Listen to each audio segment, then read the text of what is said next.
asal mula Singaraja. Dahulu kala di Pulau Bali, tepatnya di daerah Klungkung, hiduplah seorang raja yang bergelar Sri Sagening. Ia mempunyai istri yang cukup banyak. Istrinya yang terakhir bernama Nilupase. Nilupase berasal dari desa Panji yang merupakan keturunan Kiai Pase Goblek. Namun malang nasib Nilupase, sewaktu ia mengandung, ia dibuang secara halus dari istana.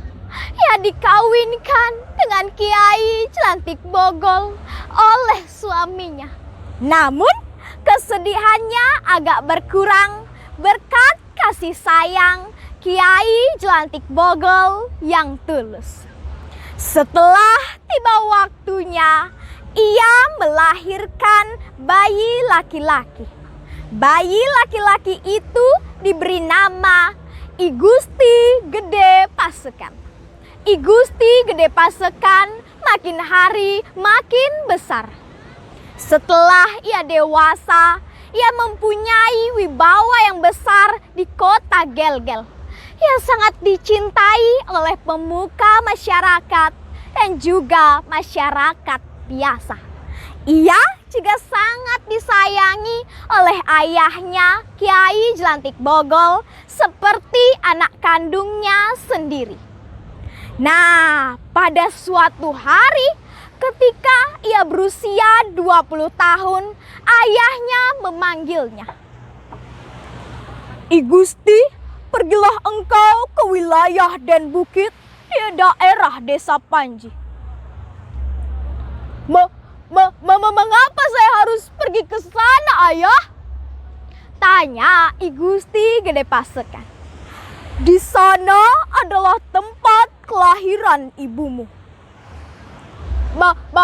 Baik ayah, saya akan pergi ke sana. Sebelum berangkat, ayahnya berkata kepadanya, I Gusti, bawalah 2 senjata bertuah ini, yaitu sebilah keris bernama Ki Baru Semang dan juga sebatang tombak bernama Ki Tunjung Tutur. Dalam perjalanannya ini, I Gusti dan ibunya diiringkan oleh 40 orang di bawah pimpinan Ki Dumpiung dan Ki Kadoso. Setelah hampir 4 hari perjalanan, tibalah mereka di suatu tempat yang disebut Batu Menyan. Di sana mereka bermalam. Malamnya I Gusti dan ibunya dijaga ketat oleh para pengiringnya. Tengah malam, tiba-tiba datang makhluk penghuni hutan.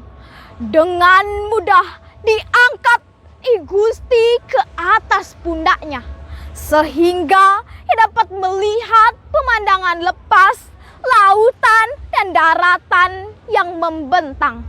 Ketika ia memandang ke arah timur dan barat laut, pemandangannya ditutupi oleh pulau yang luas.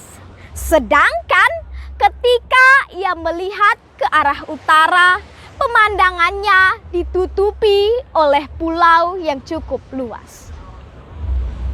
Setelah makhluk gaib itu lenyap, didengarnya suatu bisikan. I Gusti, sesungguhnya daerah yang baru engkau lihat akan menjadi daerah kekuasaan. I Gusti Gede Pasekan sangat terkejut mendengar suara bisikan itu. Namun ia juga merasa senang. Bukankah suara itu adalah pertanda bahwa suatu saat nanti ia akan menjadi seorang penguasa suatu daerah yang cukup luas. Ia menceritakan apa yang didengarnya itu kepada ibunya.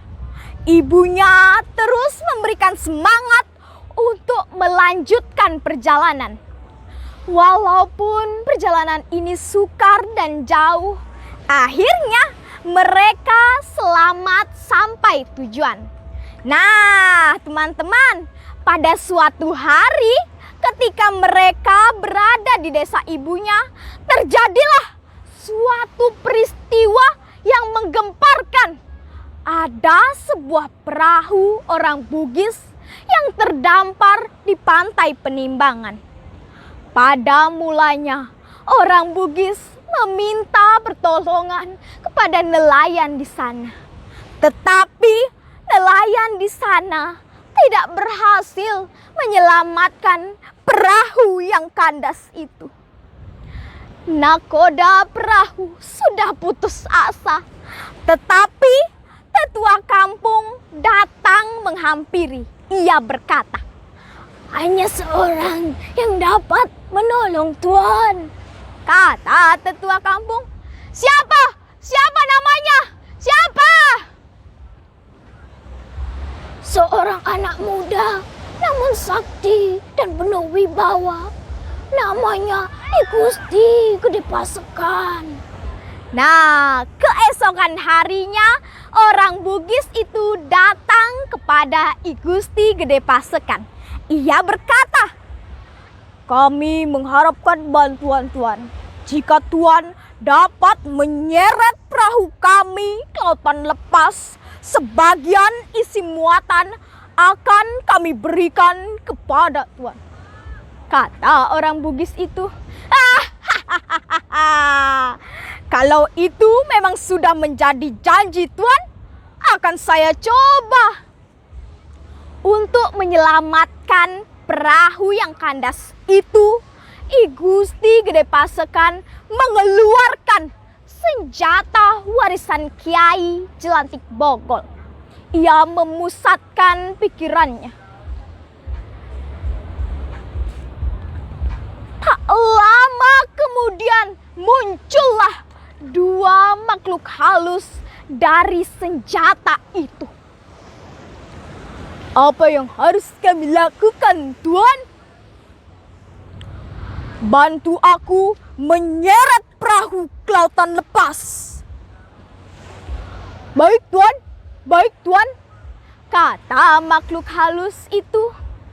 Nah, akhirnya dengan bantuan dua makhluk halus itu pun ia berhasil menyeret perahu ke lautan lepas.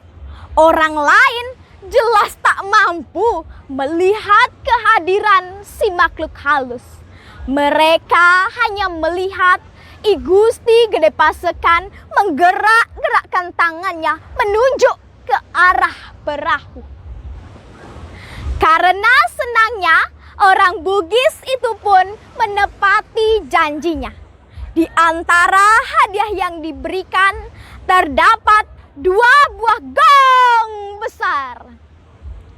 Karena sekarang I Gusti Gede Pasekan sudah kaya, maka ia digelari Gusti Panji Sakti. Sejak kejadian itu, kekuasaan Gusti Panji Sakti mulai meluas dan menyebar kemana-mana. Ia pun mendirikan kerajaan baru di daerah Den Bukit. Kira-kira pada pertengahan abad ke-17, ibu kota kerajaan itu disebut orang dengan nama Sukesade. Semakin hari kerajaan itu makin luas dan berkembang. Akhirnya didirikan kerajaan baru di dekat kota Sukesade. Sebelum dijadikan kota, kerajaan itu banyak sekali ditumbuhi pohon buleleng. Buleleng adalah nama pohon yang buahnya sangat digemari oleh burung perkutut. Di pusat kerajaan baru itu didirikan istana megah yang diberi nama Singa